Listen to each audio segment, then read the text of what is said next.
Okay. Great morning. Oh my goodness, I'm trying to get this thing set up, but it's not working well. But anyway, I'm going to give this a try anyway. Today we're going to look at two different decks, the Rider-Waite and the Scott Allen deck. And we're going to see just how very different they are, what you can get in the readings and how to proceed with it. So let me make sure this is on. Yeah, it is. Okay. So we'll start with the Rider-Waite, the traditional Rider-Waite. Here we have the King of Swords. Okay. He's all business. Swords is the mental realm. So he is fixated on it. He's ready to take action. He's got sword in hand. So this means he's got his ideas there and they are solid. It's about, back here we see transformation. It's all about making changes, okay, under his will, the way that he wants these changes to come about. Okay, he is sitting there as king, ready to make these vast changes. By whatever means it takes, he's going to get it done. Now here, vastly, vastly different energy with the King of Swords here. If we look, we see that he is seated where? In the house rather than being outside. This guy is outside in nature. This guy, the king, is sitting there. His sword is at his feet. So he's not actively engaged in this wanting to maybe take the harder road of mentality. Okay. He is sitting here in a relaxed position, surrounded by what? Knowledge. He's got all the knowledge surrounding him here, okay? His hands are on his books. He's got everything close to him. So surrounded by knowledge. Whereas this guy's just got his ideas in place and that's it. You're not going to change me. This is the way it is. And that's it. I'm king and I'm going forward and I want to make transformation by whatever means it takes to do it. Whereas this guy, you feel with him more of a softness, more of a intellectual, okay? Intellectual that's happy to leave this sword at his feet. He's going to do things by intellectual means, okay? So a vastly different feel between the two of them. This feels like a much softer energy, okay? So let's go on to the next one.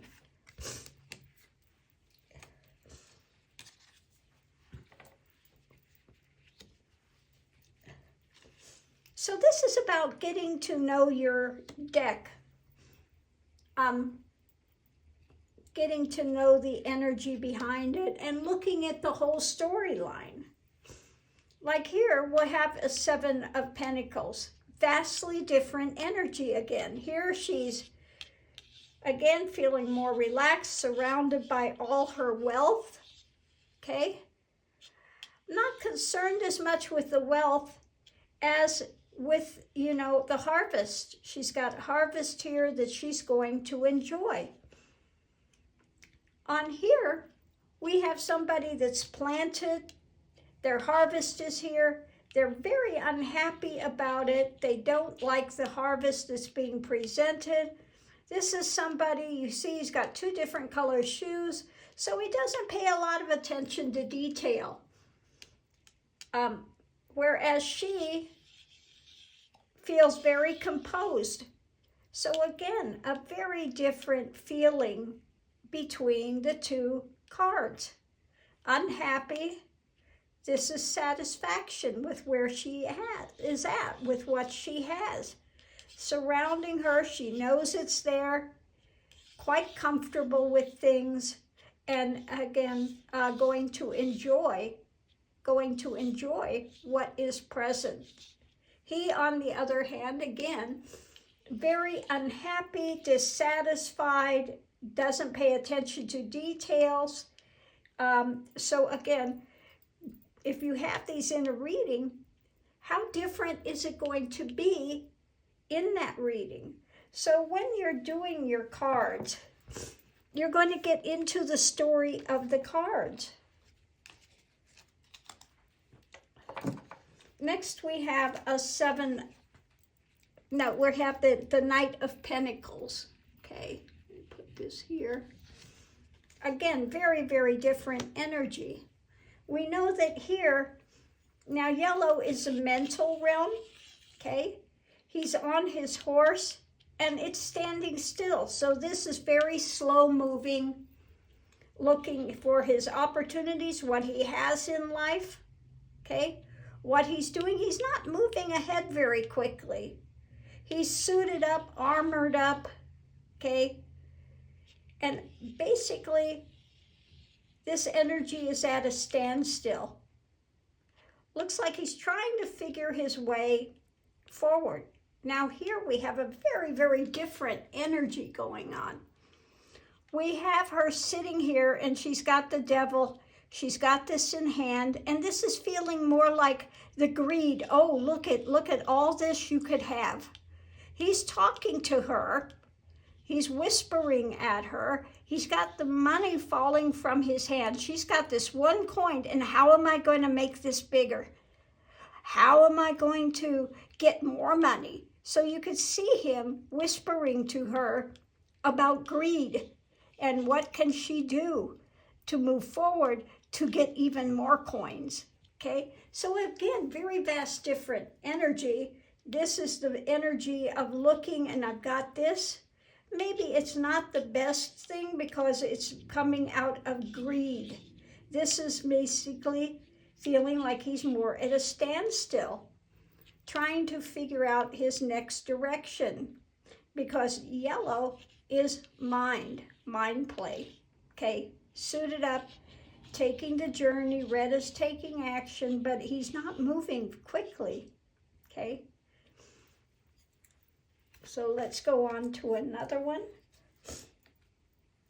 We're not going to go through the whole deck. We're only going to go through a few so that you can get the idea of how to proceed with this with your own decks. Each card tells its own story, okay? Here, Ace of Pentacles. Again, very different feeling between the two of them. This one, we know, is... Now, Pentacles, for me, it's your grounded energy. It's the daily happenings in life. It's also monetary. Some people see this as monetary. I see it as your concrete happenings daily as well. What you have physically in your life, the physical things that are going on with it. So physically, he's got this opportunity in hand. This is coming in. We have an opening here. We have a path forward, okay? There are obstacles in the distance, okay? This is the subconscious. Gray is like the subconscious realm. So what is it he's going to do? What is the journey he's going to do with this opportunity? On the other hand, we have the crown. So what does this say? It's you're either king or you're going to leave your crown there and abdicate the throne. So are you going to take full responsibility for the actions, for the things that are coming in? Or are you going to abdicate? Are you going to abdicate? This is about your own journey. What are you going to do with it? The crown's already there if you can see it, but are you going to pick it up and wear it, or are you going to leave it there? So this is your actions in your life. The last one we're going to do here right at this second is for the Four of Cups. Now, cups are the emotional realm. In this, the traditional Rider-Waite, we see this cup being offered to him, but what is the position he's in? I'm not happy, I'm disappointed. You know, he's looking at these cups, they're empty. He's got another thing coming in, but he's just not even looking in the direction of it. He's focused on what's here. Okay, so again, a card of disappointment, maybe disillusion, not wanting to feel the feelings that are coming up. You could feel the energy of this. Disappointment, unhappy, the blahs, okay? You just say he's got the blahs, okay? Now in this one, rather than feeling that, he's standing up in what's surrounding him. Okay, he's got the 4 cups here. He's not necessarily looking at disappointment, but he is in, what is it? He's not really grounded. He's like on a cloud here. And he's got like fairy tales going around, fantasy. Okay, so he's not grounded. Very vastly different between this one and this one. This is disappointment, the doldrums. Okay, I'm not even willing to look. I'm just so, you know, in that shutdown mode. This one, this guy is in fantasy land with his emotions. Okay, so again, vastly, vastly different story between the 2 cards. So if you want to get the deck and you are thinking that they are the same, they're not the same. They have vastly different energies behind them. So what you're going to do with any of them is, it's like this one, the Knight of Cups.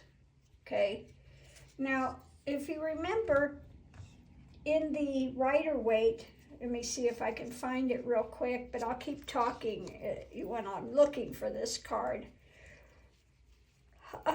In the Rider-Waite, we have a knight on a horse. He's got the cup being offered. He's holding it outwards. So this is something he's bringing. Okay, here it is. Again, he's suited up, kind of crossing over from you know, he's in this emotional realm, driven by the subconscious. He's riding the subconscious, driven by the emotions as well, suited up, armored up, and offering this this cup of whatever it is, okay? So that's what we have with the traditional.